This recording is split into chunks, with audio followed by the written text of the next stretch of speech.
I mean, there's a lot of ways you can start looking at managing these assets. I think typically the angle I look at it, because this is what we help firms do, it's really how to secure these and how to manage the processes around the issuance and minting and burning. I think it really comes down to having an infrastructure where you can have a lot of governance around those processes. We believe some of the best approaches to this is having the right type of hardware enforced security, a secure execution environment where you can have the security policies, the governance around the processes to be hardware enforced.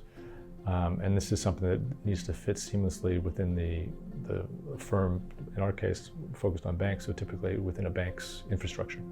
So it's not a standalone infrastructure, but can fit within their risk systems and they can monitor this stuff in real time. METACO, obviously, we're very focused on providing infrastructure for this digital asset management. So enabling particularly banks to securely manage stablecoins, cryptocurrencies. So you need to put a lot of security around basically the processes and the keys, the private keys that control those assets and the governance of how those keys are accessed, used, and when they're used.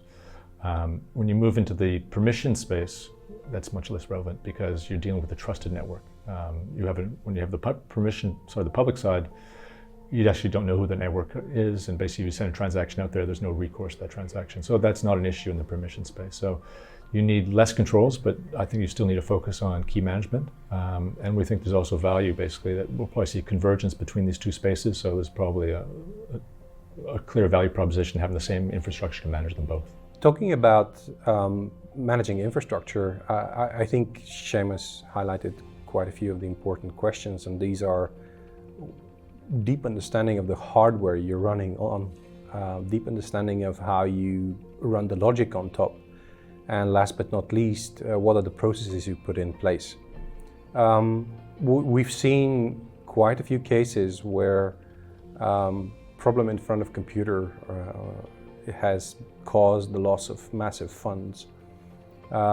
Exchanges have gone down with millions and hundreds of millions.